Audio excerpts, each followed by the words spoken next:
Fad diets promise the perfect body, so why do they leave our minds in pieces? Eating disorder expert Deborah Rogers joins me today to expose diet culture, how it warps the body image for women and men, fuels hidden eating disorders, and she tells us what it really takes to break free today on Off the Couch.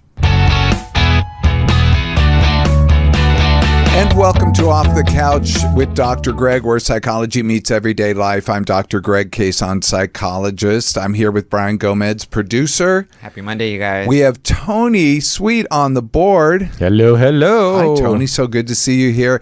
And today we have a special guest, someone I deeply respect, Deborah Rogers, a licensed marriage and family therapist who really gets to the heart of eating disorders and body image struggles. I first connected with Deborah when we worked together at the famous Southern California Counseling Center, the very first community mental health center in the United States. And it is so famous, nobody's probably heard of it. But this is how famous it is, Deborah. It is what Charles Schulz based psychiatric help 5 cents on yes, that is actually the truth. No. That is in the book. All right. That is an actual true thing. I thought you might know that piece of trivia. No, yeah. I did not know And that's that. one of the cool things about Southern California Counseling Center. It is really the very first community mental health center in the United States. And it's a very special place, and that's where we met. What struck me right away about Deborah is how grounded and compassionate she is. And she doesn't just talk theory, she brings real insight from her years of working together with women and men who are navigating these silent battles. Welcome, Deborah. Thank you so much. The fans are already in motion. So, Deborah, I want to start with some facts just to get us rolling. How about that? Great. I want your opinion, yes or no. According to you, and this is, I wrote these down. You tell me how true these are or not. Nearly 29 million Americans will experience an eating disorder in their lifetime. That's about 1 in 10 people. That's correct. How about eating disorders have the highest mortality rate of any mental illness? That's been true for a very long time, and people are always surprised to hear that. Yes. How about which eating disorder is the deadliest, which is anorexia? Oh, yes, thank you. And for females 15 to 24, it's 12 times more fatal than all other causes of death. People don't realize this, and it's really just it's like a silent killer. It's underreported. It's Underreported. And how about men account for about 1 in 3 eating disorder cases, but are far less likely to be diagnosed? Men are very unlikely to go for treatment. Men are unlikely to go. How's the sound on Deborah right now? Sounds great. Oh God! I was just Fantastic. Thanks for checking. extra curious. I don't just concern about eating disorders. I also concern about sound quality. How about this one, Deborah? Teenagers are at highest risk, and many develop symptoms as young as age 12. Yes, there are even cases where they develop it even younger. But yes. Wow. Yeah. Binge eating disorder is the most common eating disorder, more than anorexia and bulimia combined. Yes, and binge eating disorder, the one thing I will say about that, it's less deadly. So, but it's if it's not treated, the intensity can grow. It progresses, as people get older. How about social media algorithms can intensify body dissatisfaction? Well, we know that. We know. We know that. How about that what I eat in a day category where people put all their food out, or people showing their meals, or that thinspirational, thinspo and all that stuff? It's, that stuff has been going on for so long. When we had magazines, we would read the articles they would put out, and they would literally list their, what they were supposedly eating during the day. We also know that none of those things are true, so, and then people, a lot of times it's a double-edged sword, because then people feel badly because they can't eat what the person says they're eating. And that person's not even really eating that. Well, that does call to mind. I mean, I do remember people would say, yeah, I ate those things that day. I just didn't say all the other things I ate. That's true, too. Yeah. How about most people with eating disorders never get treatment? Well, that's the saddest part, is that, and with the deadly, implications of that, if you're not getting treatment, we know that most people with eating disorders, if they don't get treatment, it's going to progress. And that's just a fact. And yeah. And so let's start with eating disorders, and we talked about young people developing them. Is that typically when it happens? See, yes, but Uh-huh. here's the thing. A lot of, especially young women, do develop eating disorders very young. 12 is not that unusual.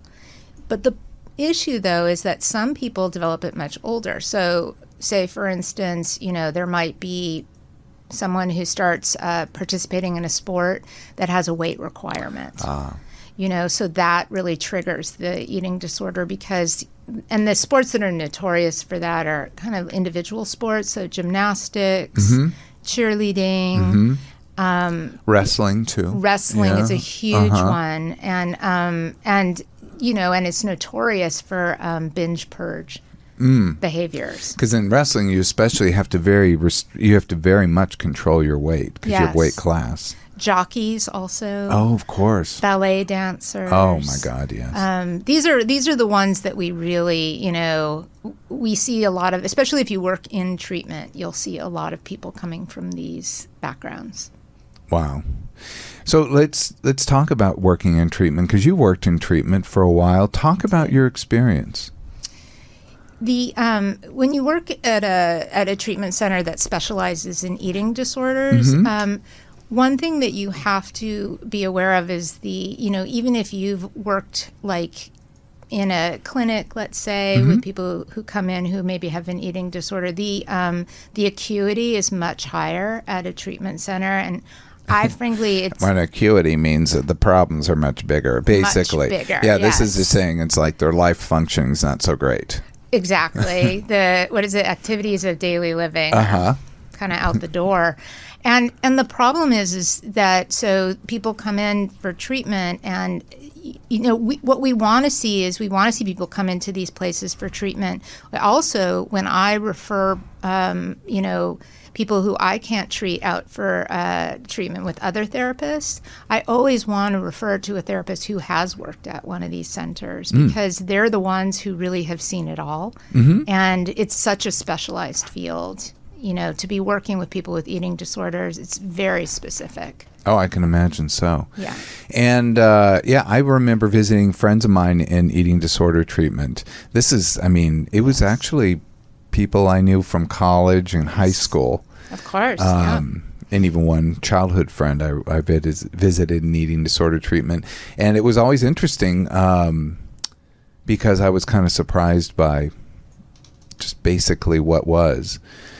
And it depends where they're at, I mean, if you're seeing someone who's in a residential treatment center, it's a little bit different. And that's what it was. Yeah. Usually it's pretty, they've gotten to a place where, we say we've referred them to a higher level of care. They're not able to go to a day treatment center. So they have to be supervised. And, a lot of times if they're anorexic, for instance, they're going through a refeeding process. There may even be people there who are being fed through, tubes. And it takes whatever it takes to get someone back to a healthy, viable weight.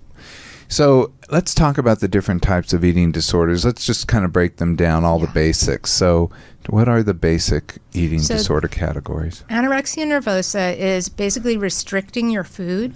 So you're not eating enough to fuel your body, and your weight is going down to a weight that's not, for women in particular, if you're at an age where you're still menstruating, your cycle will stop.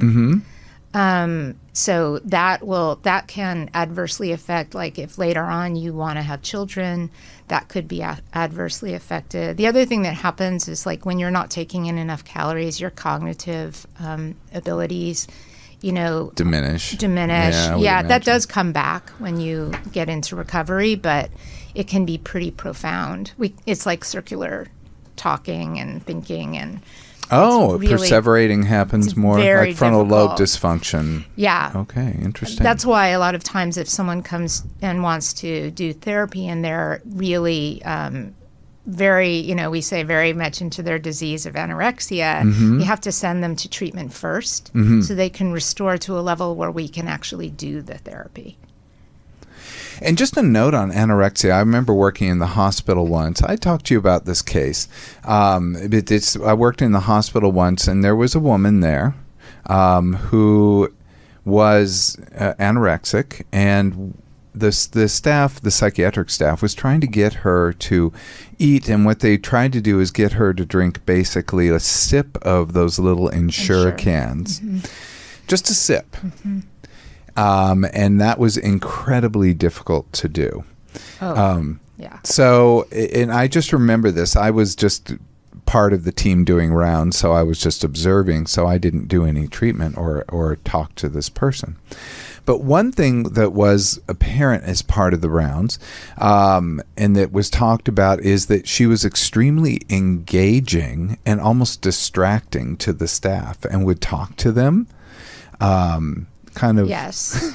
Well, here's the thing. A lot of times, this population, when we're talking about eating disorders, they tend to be highly intelligent.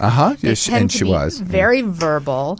They also tend to be achievers. And especially the if we're talking about the women, we have like this good girl kind of thing going on where they will say that they are doing everything that we want them to do. They're not actually doing it, but they will really want to please you. And that's very difficult to work with because you have to get past all of that. Usually there's a lot of anger behind all of that. And so we have to deal with that. I can imagine getting someone to actually express the anger would be extremely difficult. Very hard. Most of the people that, are... especially with anorexia. Well, but we can talk about the other, Yeah, we'll go into the others. Yeah, but with anorexia, they tend to be people who are very accomplished and very, and they're striving towards something. They're very ambitious. And so they really want to perform. They want you to like them. Yeah, and that's I would say that this particular person was quite successful in getting people to like her. But the other interesting thing that was noted was that in her room there were several stuffed animals and toys and different things that were age inappropriate in a sense, like for someone who might be 8 or 9 years old. And yet here was this person in her mid-20s. Oh, yeah. And so it was a little bit striking to see that in a hospital room. It's always nice to see family engagement and to see, art or flowers or some kind of something come back to the person. It's always a good sign.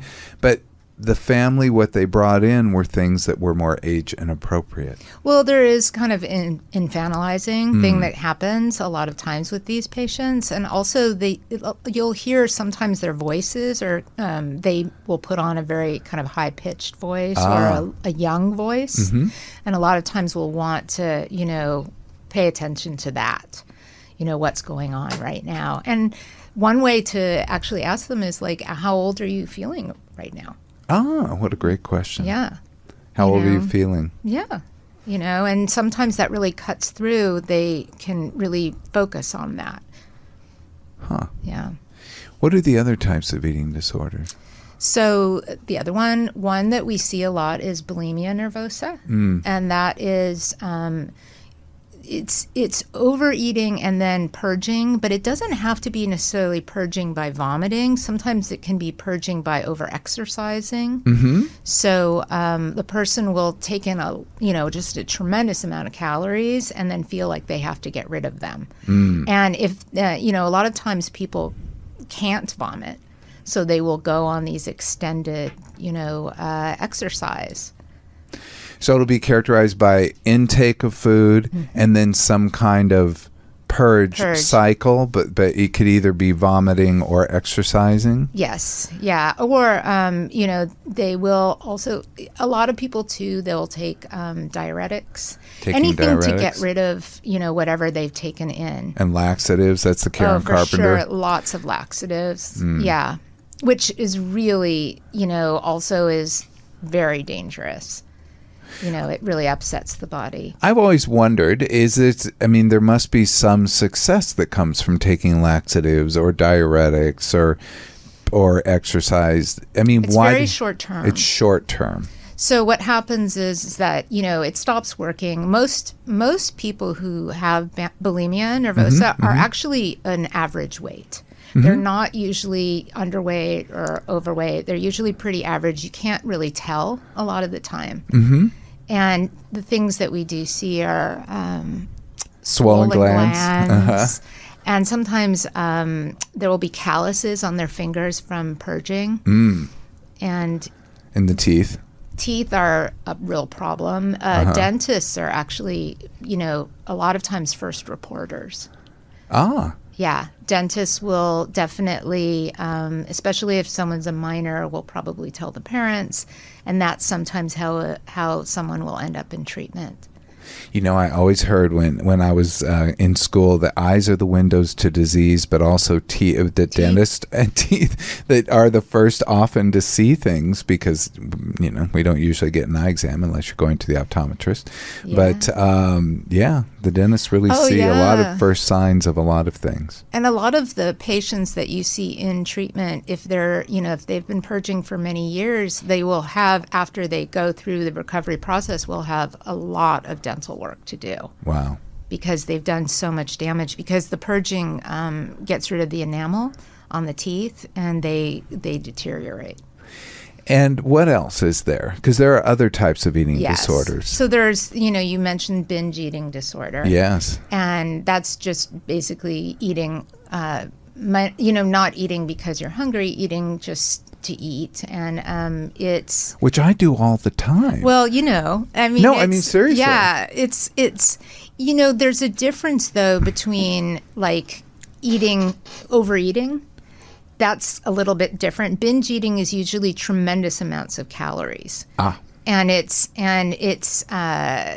almost like the person who does it, a lot of times you'll feel like they're kind of in a trance or like they report that. Yeah, it does a thing where it kind of sedates them in a way. And they just keep eating. It seems like they can't eat as much as they're eating, but they really can. And then, obviously the after effects of that are, obesity and, it's... Weight gains, GI disorders, gastrointestinal disorders, and... other. Yeah. It's though I will say, it's working with someone with a binge eating disorder is usually, it's the anorexia nervosa and bulimia nervosa are... sometimes more challenging. Binge eating disorder is pretty, we have to really address the eating, but it's a little bit different. Yeah.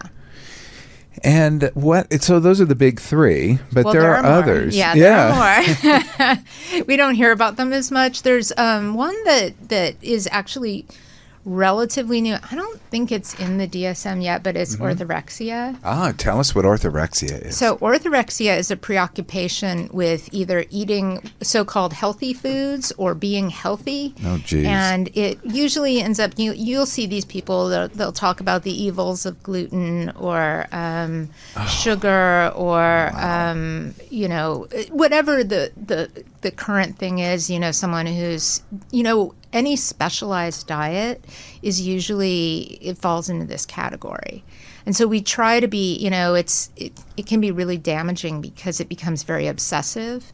And also, usually people like this are not really eating balanced, diets. And they're just not treating their bodies to what they need, all the nutrients they need. Could this, there are some certain fads that are coming out now, like... There's always a fad. Yeah, but like the people who are meat eaters. Yes. I only eat meat. Yes. Is this orthorexia? I mean, it could be. It depends on the person. I mean, I just think any preoccupation with diet and food, it starts to become, it's not really about health anymore. It's about controlling whatever is going in. It's interesting too. When I go to restaurants now, it seems like every waiter starts with, "Do you have any food allergies?" Right. Food allergies are really uncommon. I know. And in fact, Yeah. I have a niece who has a very serious life-threatening, Yes. actually a life-threatening food allergy, has been hospitalized many times, and we've had some very close calls. So she has to restrict her diet in a very particular way. Yes. But she's interesting because I don't sense that she actually has an eating disorder. I mean, she might, but she's actually pretty peaceful about, I can only eat these foods. Yes. But she's even willing to go to a restaurant, bring her own food. Yep. That's great. I mean, that's what we hope. Or for we go to people. restaurants that she can eat, like she That can she eat knows are sushi safe and for things. her. Yeah, safe for her. Yeah, no, I mean, look, food allergies are real things. They're just not as common as, as people portray them to be. There are definitely people with, food intolerance. Right.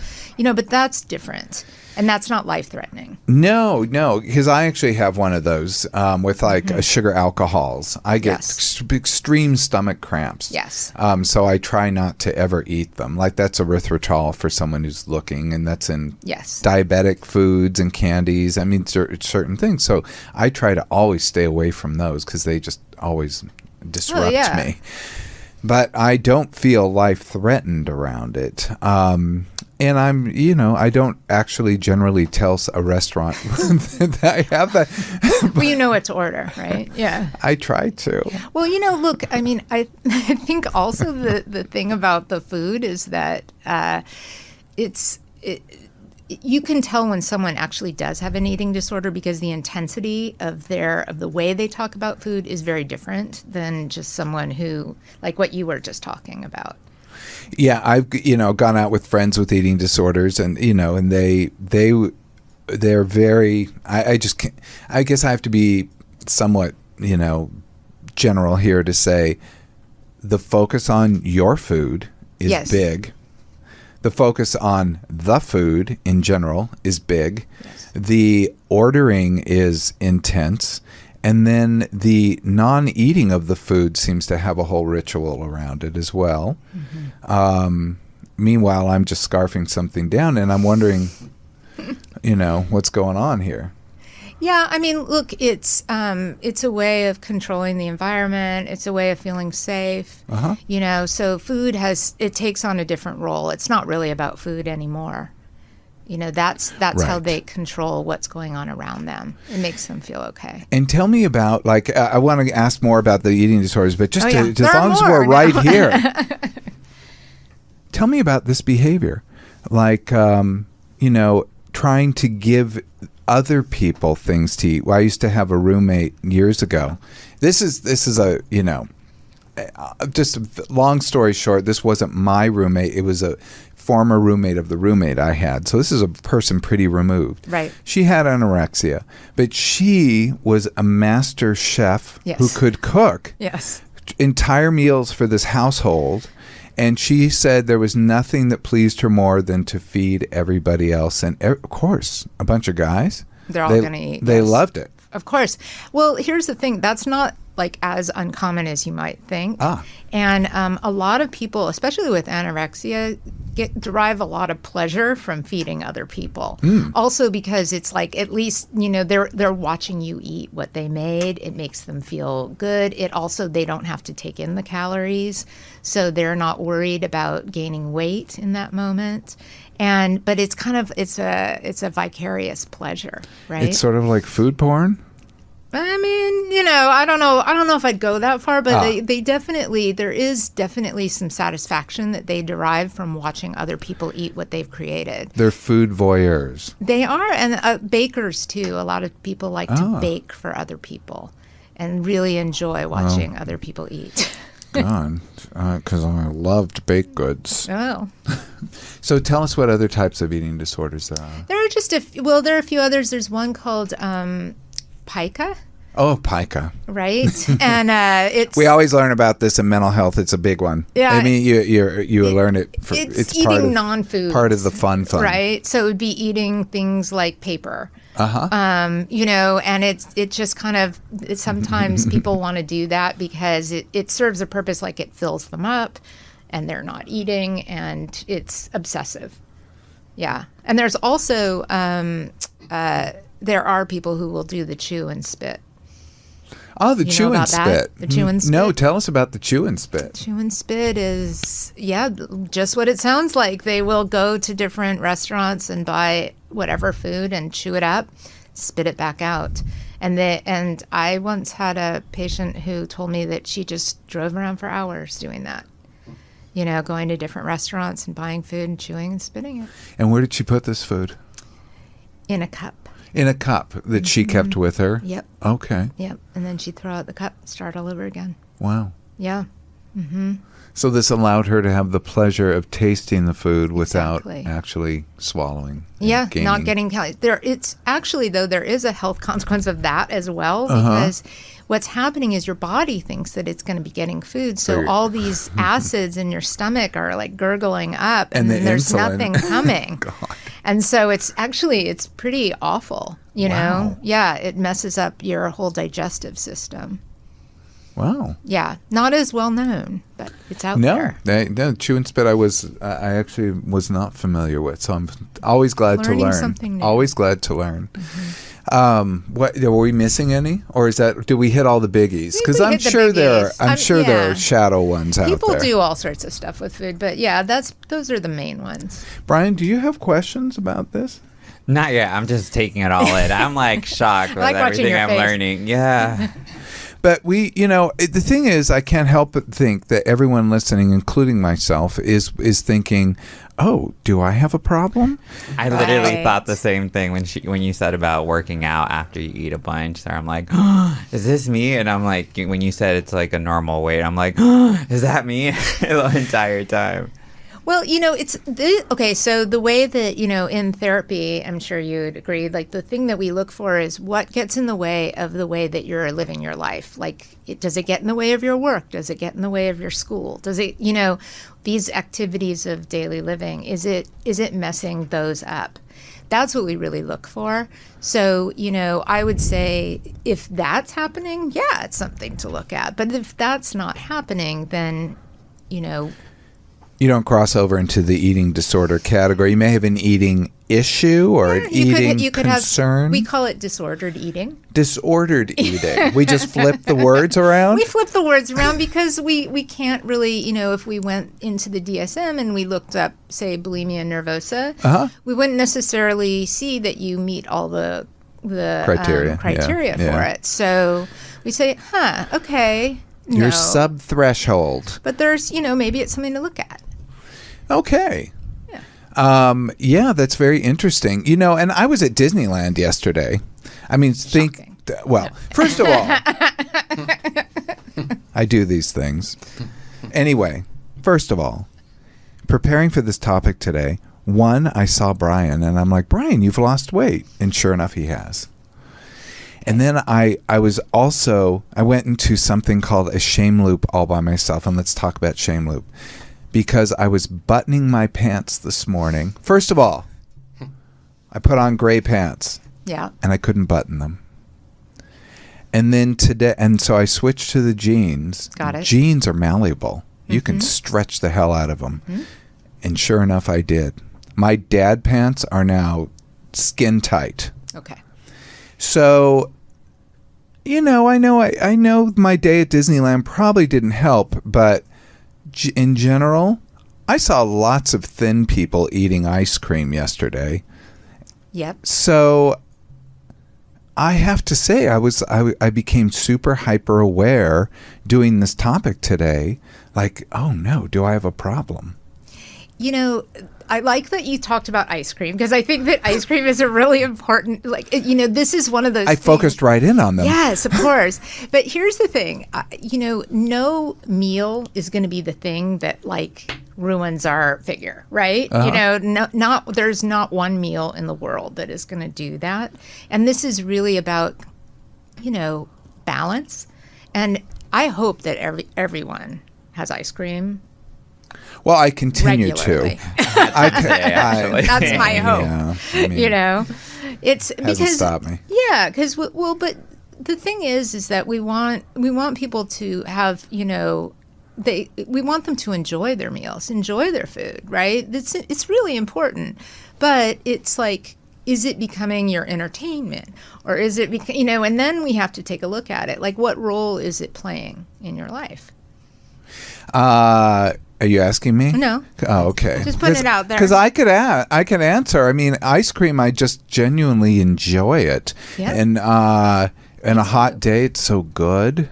Agreed. And I don't know. I like it with hot berry cobbler or something. Yeah, I'm getting hungry. Yeah. So, I mean, I have to say, but I do understand, and I do have foods that I will just munch on. Just black licorice. I could eat a whole bag of that just and, just love it. And I know people hate it. Yeah, I hate it. Yeah, I know. What about you? Yeah, I don't like licorice either. But do you have foods that you just, if they're right in front of you, just snack on? Oysters? What? No, just chocolate or cookies. Well, actually, or ice cream. I'll eat it all. Sweets. Yeah. Well, that's interesting also because, you know, it depends. Like, a lot of times people gravitate more towards sweets, and then some people like starchy things, potatoes, breads, and all of that. It kind of, you know, they give you different feelings. Well, I was at Monsters Inc. This is a ride, and they had a vending machine that offered salty, crunchy, fatty, and chewy snacks. Right. All those 4 different categories you had to select. I'm like, those are all 4 of my favorite food groups. Exactly. Yes, I understand that. So anyway, being at Disneyland was kind of an interesting thing because again, maybe just knowing you're coming today, because I was thinking about eating. And when you're at Disneyland, you do what you do. But I looked around too at the body types there. And like I said, I saw lots of skinny people eating ice cream and thought, why can't I? Although I could. I mean, I thought, no, I better hold back. I know, seriously. This is how it starts. Well, here's the problem is that I think, like, you kind of mentioned a little bit about social media and the influence that has. I think that the main thing that we all have to think about is, like, when you look around the room, everyone's body is different. You're not going to see 2 people with the exact same body. That's true. And so we all have to, like, take care of our own bodies in a way that makes sense to us. And some people, are taller and bigger, and some people are smaller, and that's just life, And the thing is that if we're trying to change our body to fit some sort of ideal that we think we should have, that is very problematic. That's a great point, because like our board op, Tony, was a high school football champion, and then became a personal trainer. I mean, so, and then here you are, still looking great. And, well, and then, I mean, so obviously physical fitness has been important to you, but how much was just the gift of genes? Not in the tight ones I have on, but... No, I think because we talked before the show that my mother was anorexic when I was probably 12 to about 16.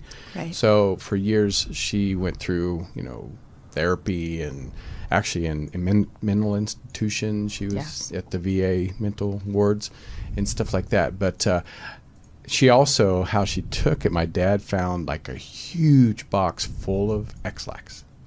Yeah. Huge box. I mean, it was boxes and boxes and Yeah. boxes that were empty boxes that she used to take. So, but once she kind of got over that, she put on a lot of weight. Yeah. And then when I would, in my 20s, I'd be like, oh, I need to lose like 5-10 pounds. And she'll be like, oh, I mean, she would just get freaked out. Like, don't lose too much weight. Don't lose too, because Well, she was obviously still struggling too, For right? sure. Yeah. For sure. And I think I went through a little bit of eating disorder going through my 20s because I got into really good shape, but I never felt like I was thin enough to Enough.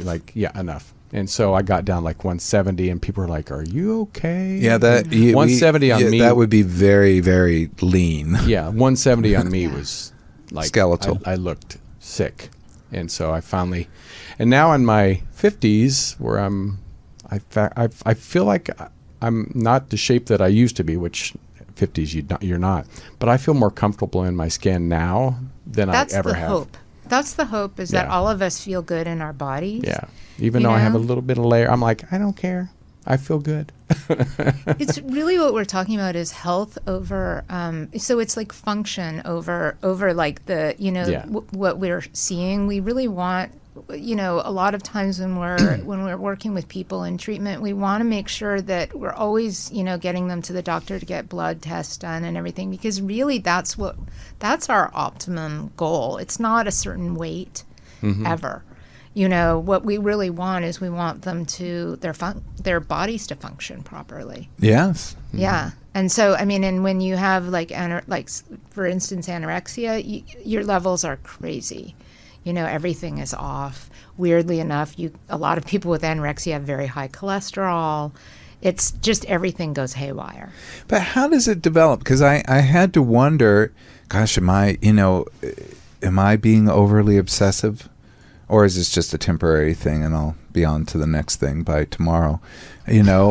Or, You mean right now? Or No, yeah, when I was going through that. Or like Tony, I was actually surprised to hear that you developed, but it's not unusual because especially when physical fitness is your world, That's right. the body dysmorphia becomes a reality. Like we always think it's got to be better, perfect. Well, perfect, what perfect. happened was up until I was 16 years old, I was 250 pounds. I was fat. I was fat. And so by the end of my freshman year, I had lost 60 pounds. Tell him your height just so to About get 6 in. feet. Okay, yeah. So, and so but everybody was like, "Oh my God, You got a look lot of so positive, good." Oh yeah. yeah. But my mood changed not for the good. They were like, I became more isolated. I became more shy. When I was kind of had weight on me, people were like, "Oh, you were outgoing and funny and this and that." And so it was weird how it changed my personality. Were you uncomfortable with the attention? Yeah. Yeah, right. Yeah. No, yeah. I mean, it felt good, but it was uncomfortable too. Mm-hmm. Yeah. Yeah. I mean, that makes a lot of sense to me. And especially when you're not used to getting that kind of attention, it's, it can be very destabilizing, right? Yeah. Even the high school football coach said, "You're like the best before after picture." You know? Yeah. And so when your coaches would make comments, yeah. Well, that's an interesting point, because I think that what people don't understand is when you think you're making a positive comment about someone's body, you don't know where they're coming from. So, it doesn't necessarily get taken as a positive. Right. And also, a lot of times, then that person feels pressure, to maintain. Yeah. So how do we approach it? Well, and when you work like in a treatment center, you actually make a point of not talking about people's bodies ever at Okay. all. Mm-hmm. Because it's, for instance, if someone is anorexic and you tell them something like, "Oh, wow, you look so healthy," their brain goes, "They think I'm fat." You're sabotaging me? Instant, and they are going to stop eating. It's very triggering. So you really have to stay out of the talking about people's body. Did you ever see that TV series called Perfect? No, I'm sorry. It's called Perfect. No, yeah, Perfect? Yeah, it is. No, maybe I'm getting it wrong. It's with Rose. I'm sorry. She plays an aerobics instructor. It's on Apple yes, TV. I did see it. Did you see Yeah, it? I did see what, it. Do you know what was that? What was that called? I don't remember what it was called, but she Oh. was bulimic. She was bulimic. Yeah. And they really portrayed hardcore her eating disorder. So she was this Yes. beautiful woman who kind of started this whole aerobics, Right. I mean, fictionally started this whole aerobics trend, back in the 80s or late 70s. And it was just sort of a thing, like as if she were the one to do it. But they portrayed that she had this big backstory, that she had bulimia, and they showed her eating. That's right. They showed her purging, but mostly the eating and the ritual she went through with this eating. Yeah. That she would she would get like 4 or 5 hamburgers and she'd lay them out all on, she would rent a hotel room, Yep. lay them out on the bed, and then begin the first one and eat that till it was done, and then begin the second one and eat that till it was done. And they portrayed this over and over. And she always did it after an emotional event in her life or something going wrong. By the way, I don't remember the show that well, but I Oh. do. But I will tell you this: that usually the weird thing about that is that people will do that after a negative event and also a positive. And I think they portrayed that. Oh, they Yeah. did. Yeah. And that's amazing, that they did that, because the Yeah. thing that people don't understand is they think that that's just after something negative, like they'll go and binge and purge because that, Gets control again. yeah, or also comforts them. But the truth is that no, even after a very positive, some real great success happens, that could trigger, It allows them to do. This is the same thing in substance abuse. It's Yes, the same cycle. Absolutely. It's very similar. So tell us about how someone develops an eating disorder. There are so many ways. Oh, yeah. Yeah, there are so many ways. But, sometimes it's within the family, especially, if a parent is exhibiting signs of an eating disorder, a child is much more likely to develop one. So, for instance, if, your mama had anorexia, I mean, that. Referring to Tony. Yeah. Tony, that doesn't surprise me that then, that you have those feelings too, because look, that's what you grow up with. That's what you know. That's what you're seeing. A lot of girls that I've worked with have said that their moms, were, or sometimes dads too, to be honest, exhibited a lot of restrictive behaviors, which they just took further. They were going to be the best at it. That's so interesting. And I also have talked to people, people I know casually, not patients, but people I know casually, who've talked about their fathers, women, talked about their fathers pressuring them to have a specific body. Yeah. Yeah. Which I was surprised by, because the stereotype is the mother putting the pressure on. Yes and no, because here's the thing: a lot of times the father really, they think they are doing the best by their daughter by telling them what they need to be. But it's it's impossible for most girls to adhere to these very, very stringent guidelines of what their bodies are supposed to look like. And so, what are the ways that someone develops it? Is it then it's parent Could be parents. modeling? It could be parent pressure. Yes, it could be school. Also, School. Sometimes if a child's at school and they're getting a lot of negative attention, they'll maybe develop it as a way of controlling what's going on with their body. Sometimes also when you're becoming sexual, it's a way of protecting yourself. So the binge eating comes in. There's a comedian, Jessica Kirson, who talks about that repeatedly, that she gained the weight to keep people away from her sexually. Very, very common, unfortunately. And, also if someone has any kind of sexual abuse in their childhood, they're much more likely to develop an eating disorder. I think it's something like, of the people that come for treatment, this is not all the people who have eating disorders, but of the people who come for treatment for eating disorders, it's something like 80 to 85% of them have had some sort of sexual abuse. Something has happened to them. Wow. So, and I think it's even higher. In my may experience, even be higher. It's pretty much almost everybody that I worked with in treatment had something. Wow.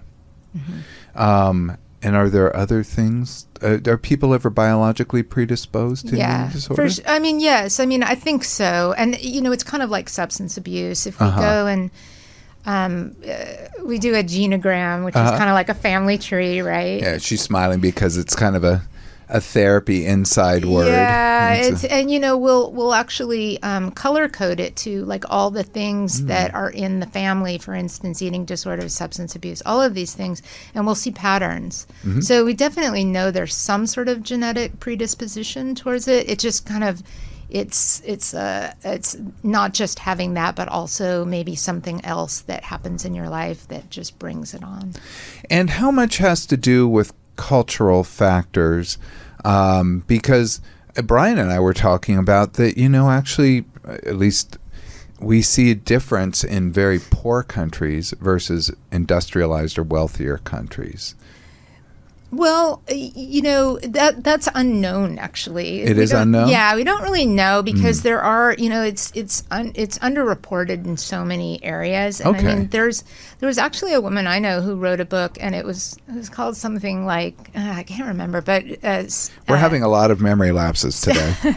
but she At wrote least a I book, am. and it was basically about the African American population, Ah. and the incidence of eating disorders, in the African American population, which is much higher than we imagine, but is underreported as well. That's so interesting. And tell us too about, like, I was at Disneyland again. I just keep saying that. I'm not trying to give them anything, but the other thing I really noticed while I was there is not the customers, but the employees. I used to work at Disneyland, and so I remember what it was like working there. I remember they call your uniforms costumes there because you're a cast member and you're on stage, et cetera, et Amazing. cetera. So I worked in 3 different departments there. And we used to, all the departments used to be themed, like, you fit into a mold to be in a certain department. Sure. Like Fantasyland was just chock filled with blonde people for whatever, Bavarian, etc. And Tomorrowland was people of all colors, sizes, because it's the future. Adventureland was dudes. I mean, really it didn't funny. mean that you didn't see women. It was Right. just, and on we could go about this type of thing. So I was there, and Disney's a little more mixed about its staff now. I think they don't theme it out quite That's so good. specifically.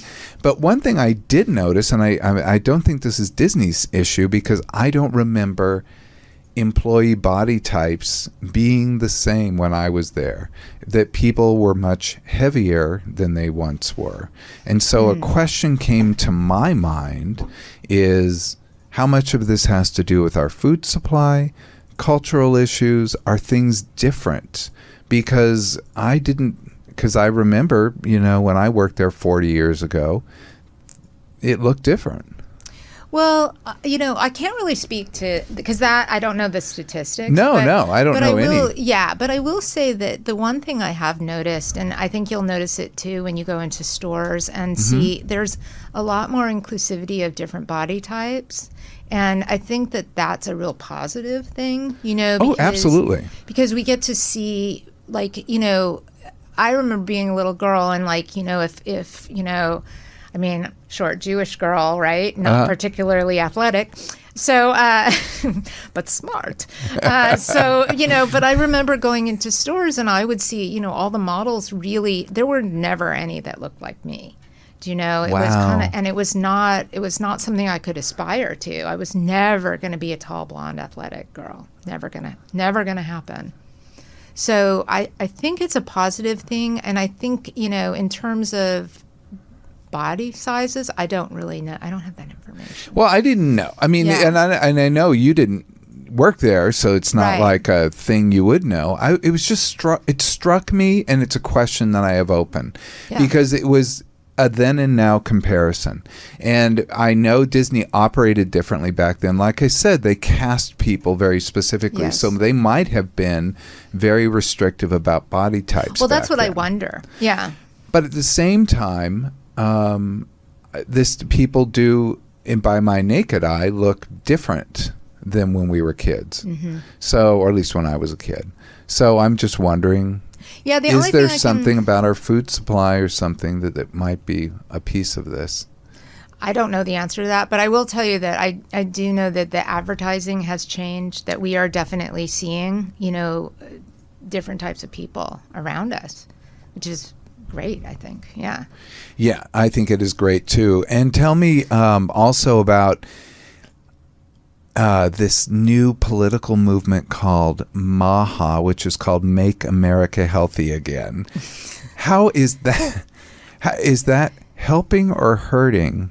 Well, it feels very orthorexic to me. Ah. I mean, it sounds a little like I don't really know what the guidelines are for that. MAHA, like, is it what are the guidelines? I have no idea Yeah. because I think it's just whatever pops into someone's head that day. Yeah, It seems like. it's- Am I being?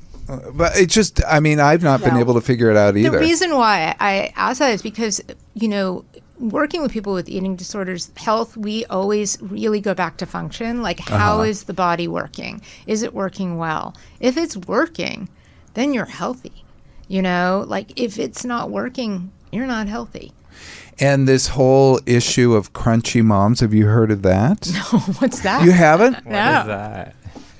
Do I know only the people that have like these particular things going on? This is a whole movement that's What's a happening. crunchy mom? A crunchy mom, I have no idea.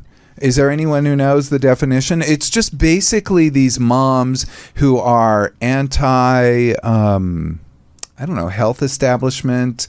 They don't like the pharmaceutical industry. They don't like the health industry. They want to get back to nature. They're kind of anti-vaccine, a lot of them. It's a whole I movement. see. It says a crunchy mom is labeled for mothers who embrace a natural, holistic lifestyle and parenting approach. That's it. And it's a whole movement that's going on out there. I mean, look, I think, wanting your kids to be healthy is great, but I also is. worry about the no vaccines. Yeah. Yeah, I don't know that is. It's just that's been my Balance. been my Yeah. impression. I mean, maybe because some of the leaders speak about that stuff. Yeah, I mean, that's problematic in my worldview. Yeah, no. And so we develop the eating disorders. How much do things like guilt, anxiety, low self-esteem play a role in the eating? They're a huge part of it. The truth is that there's an idea that somehow, our self-esteem is going to change when we change. Like, maybe someone will say, if I lose 10 pounds, I'm going to feel so much better about myself. May or may not be the case. Usually what we find is that that's not really what this is about. That the 10 pounds might go away, and then you still are yourself. You're exactly the same person that you were. I found 10 that to be pounds true. ago. Yes. I can't get rid of me. Yeah. Wherever you go, there you are, right? Yeah. Yeah. It's the wildest thing. Yeah. But tell us too, and speaking of too, about me, about eating, about gender, because it's interesting. We often associate eating disorders with women, but as I said, a good number Yes. can be men. Yes. And we actually see a very high incidence in the gay community. Yes. So tell us about how gender functions in this. So what we know is that, we don't really know the numbers for men because, to be honest, they seek treatment so infrequently that we can't really even know how many men are suffering with eating disorders. But we do know that it is identified as a woman's disease. And that really also stops more men from actually seeking help because they think of it as, oh, I can't have that because I'm a guy. Wow. And that is not true. We know that for a fact. I've worked with many men who have had eating disorders, and I do think that, a lot of times the sports that we mentioned earlier do play a big part in that. And also nowadays too, what we're talking about is like physiques, like people wanting to have a certain physique in the gay community. Yes. It's, having your body look a certain way has a certain power. It's a right? commodity. Yeah, Right. power's a good word for it. And I often think, does this have to do with having men as your important love objects? Because men, let's face it, we dudes are kind of critical about physical. Objectify, I think is the word. We objectify a lot, Yes. and that creates a pressure Yes. on whether you're woman or a heterosexual woman or gay man. Yep. But I think we also see eating disorders in other communities in those too. But nonetheless, there is that additional pressure. Yeah, I mean, look, I think that for women, it's very important that we're given very, very tight guidelines. There really isn't a lot of wiggle room there. So, the idea that to be a certain size is ingrained in us at such a young age that it's very, it feels like a lot of pressure. I can speak as a woman. Yeah. So, just because we're running short on time, Mm-hmm. what are the moves to treatment? Is it just eat less, move more? No. Oh. Wouldn't it be nice if that was the whole? I love that terse little solution to everything. I hear that so much. Just eat less and move more. Mm-hmm. God bless. But it's the truth is that if it were that easy, like we'd all do it, right? Yeah. And then I wouldn't be talking about this stuff. It's really more about like what is the eating or the not eating or the binging and purging, whatever you're doing with food. What does it mean to you? What are you getting from these behaviors? And sometimes, going to a treatment program can be a good solution, or finding a therapist that is specialized in eating disorders or disordered eating and understands how to treat it.